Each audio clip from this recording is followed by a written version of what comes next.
Assalamualaikum, jumpa lagi. Nah, kali ini kita akan membahas tentang soal TKP, yang mana soal-soal seperti ini biasanya akan keluar pada tes CPNS ataupun P3K nantinya.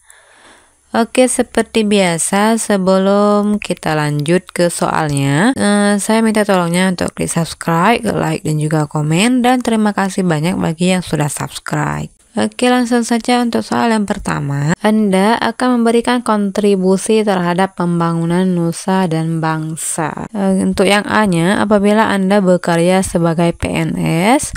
B, dimanapun Anda berkarya akan turut memberikan kontribusi terhadap pembangunan bangsa. C, ketika Anda menjadi seorang birokrat tingkat atas. D, ketika Anda menjabat anggota DPR. E, dimanapun Anda bekerja akan turut memberikan kontribusi terhadap pembangunan bangsa dengan syarat didukung oleh pemerintah. Nah, di sini sebelum kita menjawab, kita pahami dulu isi soalnya, yang bahwa ini memberikan kontribusi. Jadi, kontribusi atas apa? Tentu yang mana bisa membangun nusa dan bangsa Indonesia. Oke, untuk memberikan kontribusi terhadap bangsa ini, apa yang harus kita lakukan? Apakah A, Anda bekerja sebagai PNS? Nah, ini belum pas ya, bekerja sebagai PNS, karena tidak mesti menjadi PNS, kita juga bisa memberikan kontribusi terhadap bangsa. Jadi, PNS ini bukan salah satu jalan untuk memberikan kontribusi, artinya masih ada jalan-jalan lain yang bisa juga memberikan kontribusi terhadap bangsa.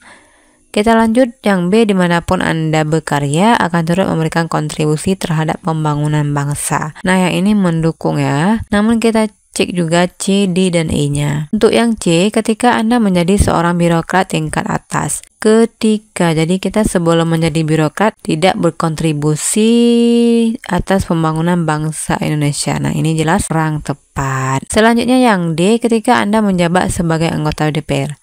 Oke, ini juga sama ya, menjabat. Dan ini juga tidak bisa menunjukkan bahwa baru bisa memberikan kontribusi terhadap bangsa setelah menjadi anggota DPR. Ini juga masih kurang efektif. Dan yang terakhirnya yang E, dimanapun Anda bekerja akan turut memberikan kontribusi terhadap pembangunan bangsa dengan syarat. Nah, ini kata terakhirnya ya, didukung oleh pemerintah. Nah, kata terakhir ini yang menjadi kelemahan dari kalimat yang ini, sehingga yang ini juga harus kita palang. Oke, di sini yang benarnya adalah yang B ya, yakni dimanapun Anda bekerja akan turut memberikan kontribusi terhadap pembangunan bangsa. Nah, jadi kata kunci dari tes TKP ini yaitu pilihlah jawaban yang nilainya adalah lebih positif daripada jawaban-jawaban yang lainnya. Oke, selanjutnya kita lanjut pertanyaan nomor 2. Atasan Anda tidak ada di kantor, teman Anda mengajak Anda untuk sedikit bersantai. Bagaimana dengan sikap Anda? A, tetap di meja dan menyelesaikan pekerjaan. B, mengikuti ajakan dan bersantai. C, ragu-ragu. D, apabila memang tidak ada yang mengawasi maka boleh saja bersantai. Dan E, memarahi teman dan menyuruh semuanya bekerja. Oke, di sini kita pahami dulu ya kata kuncinya. Atasan dimana sedang tidak ada di kantor. Di sini ada seorang teman ya. Nah, ini kata kuncinya ada teman yang mengajak kita untuk bersantai. Bersantai tentu dalam hal ini bagaimana sikap kita dalam menghadapi situasi tersebut. Apakah A, tetap di meja dan menyelesaikan pekerjaan? Oke, ini sudah menjadi tanggung jawab ya. Jadi ini kita pending dulu. Kita cek B, C, D, dan E-nya juga. Yang B, mengikuti ajakan dan bersantai. Ini bisa menjadi sebuah jebakan bagi kita ya. Ketika bos tidak ada, kita bisa bersantai-santai. Nah, ini bisa menjadi penilaian bahwa kita tidak profesional dalam bekerja. Kemudian ragu-ragu. Nah, ini kalimat ragu-ragu juga tidak rasional ya dalam dunia bekerja, di mana semua jawaban ini harus pasti. Dalam dunia kerja ini itu hal yang harus diteguhkan ya. Jadi ragu-ragu ini mesti bernilai negatif. Kita lanjut yang D, apabila memang tidak ada yang mengawasi apabila memang tidak ada yang mengawasi, maka boleh bersantai. Ini juga bukan hal yang biasa harus dilakukan, karena seperti kita jelaskan sebelumnya bahwa yang namanya bekerja adalah tanggung jawab dari kita meskipun tidak diawasi. Jadi ini adalah tuntutan kita, nah harus menyelesaikan pekerjaan meskipun tidak harus diawasi. Ini yang D ini juga harus kita palang, nah bernilai negatif dan juga memiliki hal yang seperti kita jelaskan tadi. Yang terakhir yang E, memarahi teman dan menyuruh semuanya bekerja. Ini boleh ya, namun kalimat memarahi ini yang masih kurang cocok. Kenapa? Bisa saja teman kita juga ingin membantu kita supaya lebih rileks. Memarahi ini bukan suatu keputusan yang tepat. Nah, sebelum kita melihat ada kalanya kita juga bisa menjelaskan dengan baik-baik. Oke, nah jadi sini jawaban yang benarnya adalah yang ini tetap di meja dan menyelesaikan pekerjaan. Artinya kita harus menolak ajakan teman untuk bersantai karena masih ada jam kerja atau sedang menyelesaikan tugas yang dibebankan. Kita lanjut pertanyaan nomor 3. Apabila menjadi pemimpin, maka menurut Anda apakah mengakui kesalahan itu dibutuhkan? A. Sangat dibutuhkan. B. Dibutuhkan bila memang bersalah. Terkadang dibutuhkan tergantung situasi diri dan tim. D. Tidak terlalu dibutuhkan karena kesalahan harus segera diselesaikan. E. Tidak dibutuhkan karena pemimpin harus bertindak benar. Nah, di sini seperti biasa ya, kita pahami dulu kata kunci dari soal nomor 3 ini. Apabila menjadi pemimpin. Nah, di sini kan menurut Anda, jadi pendapat kita.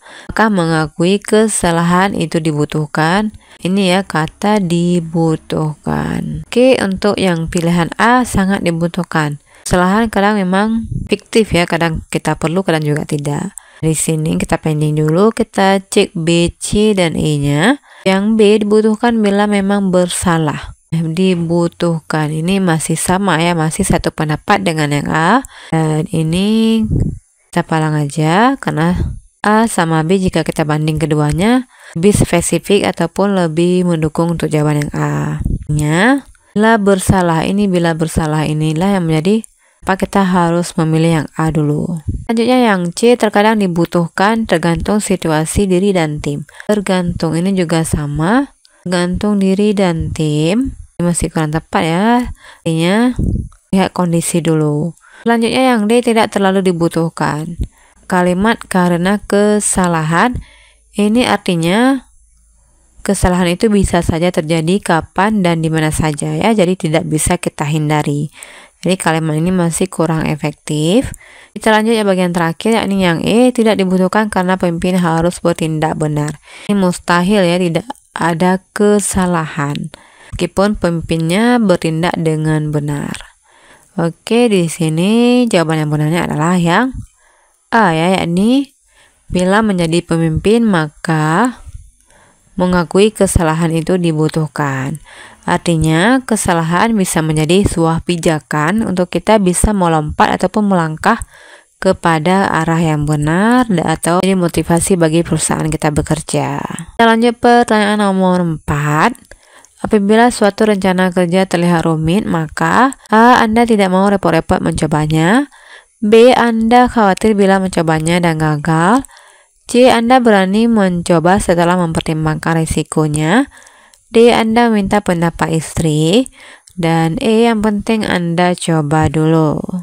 Oke, di sini nomor 4-nya pertanyaannya yaitu tentang suatu rencana kerja di mana terlihat rumit. Jadi ada pekerjaan di mana pekerjaan tersebut sangat rumit, intinya sangat sulit untuk dihadapi ataupun diselesaikan. Oke, untuk pilihan yang A-nya, Anda tidak mau repot-repot. Nah, kalimat tidak mau repot-repot ini terkesan kita sudah menyerah duluan sebelum berjuang. Oke, nah kalimat ini kurang efektif, jadi kita palang. Selanjutnya yang B, Anda khawatir bila mencobanya dan gagal. Ini juga sama, kalimat khawatir ini sama seperti yang A ya. Artinya kita menyerah sebelum berperang. Kita lanjut yang